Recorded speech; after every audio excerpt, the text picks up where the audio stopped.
नमस्कार दोस्तों, स्वागत है आप सभी का जौनप्रिया जी के चैनल में। दोस्तों, जैसा कि आप सभी जानते हैं, देश के कई राज्यों में चुनावी प्रक्रिया शुरू होने वाली है और चुनाव के समय माहौल हमेशा थोड़ा संवेदनशील हो जाता है। सरकार, प्रशासन और न्यायपालिका तीनों ही चाहते हैं कि ऐसी स्थिति में माहौल शांत रहे और किसी भी तरह की अफवाह, तनाव या गलतफहमी लोगों के बीच में ना फैले।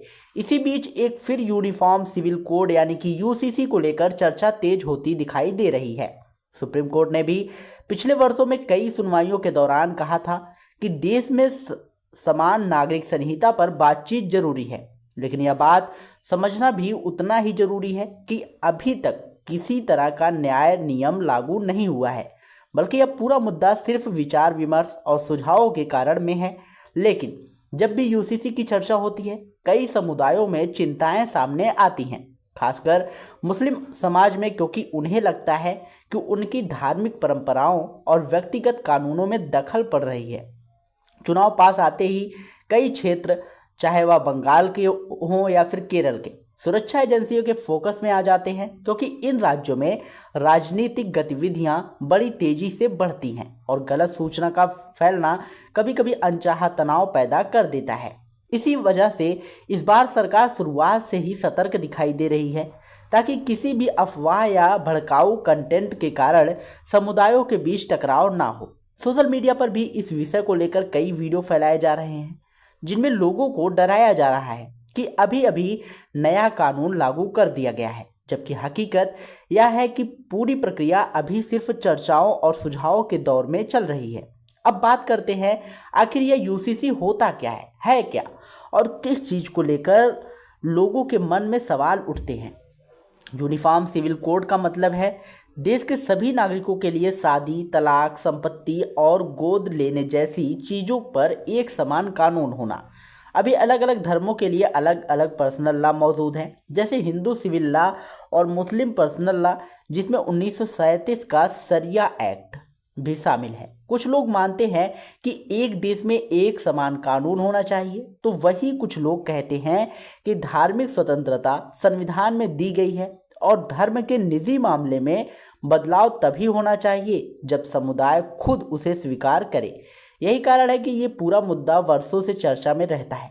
सरकार का तर्क होता है कि समान कानून से प्रणाली सरल हो जाएगी, जबकि मुस्लिम समाज में कई नेता कहते हैं कि शरीयत या उनकी पारंपरिक प्रक्रियाओं उनके धर्म का हिस्सा है और उन्हें बदलना उचित नहीं।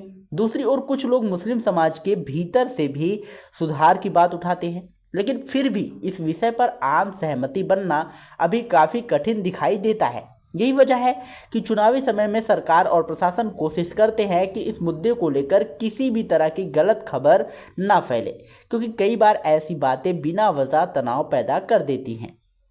दोस्तों, सोशल मीडिया पर कुछ लोग ऐसे भी वीडियो डाल देते हैं जिनमें कहा जाता है कि यह नियम सिर्फ एक धर्म पर लागू होगा या पहले एक समुदाय को निशाना बनाया जाएगा और बाद में बाकी पर भी लागू कर दिया जाएगा, जबकि सच यह है कि किसी भी संभावित यूसीसी का मसौदा अभी तैयार भी नहीं हुआ है। इसलिए यह कहना कि किस पर लागू होगा या क्या बोलेगा, क्या बदलेगा, अभी के समय में पूरी तरह अनुमान है। हाँ, यह बात जरूर सच है कि अगर कभी यूसीसी लागू होता है तो वह धर्म के लोगों को समान रूप से लागू होगा।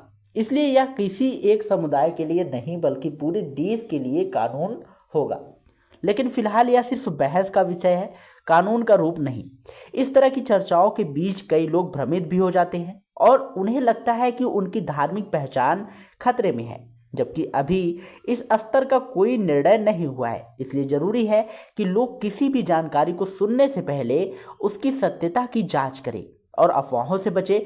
सुप्रीम कोर्ट और सरकार दोनों ही यह बात साफ कर चुके हैं कि कोई भी बड़ा बदलाव तभी होगा जब बातचीत, सहमति और संवेदनशील मुद्दों पर संतुलित विचार किया जाएगा। इसलिए ऐसे समय में लोगों की जिम्मेदारी बढ़ जाती है कि वे गलत दावों से बचे और समाज में शांति बनाए रखें। दोस्तों, हमारा उद्देश्य है आपको डराना नहीं, बल्कि भटकाना नहीं, और बल्कि सही और जिम्मेदार जानकारी देना, ताकि आप किसी भी मुद्दे को समझदारी से देख सके, सुन सके और समझ सके। चुनावी समय में गलत सूचना सबसे तेजी से फैलती है, इसलिए सतर्क रहना बहुत जरूरी है।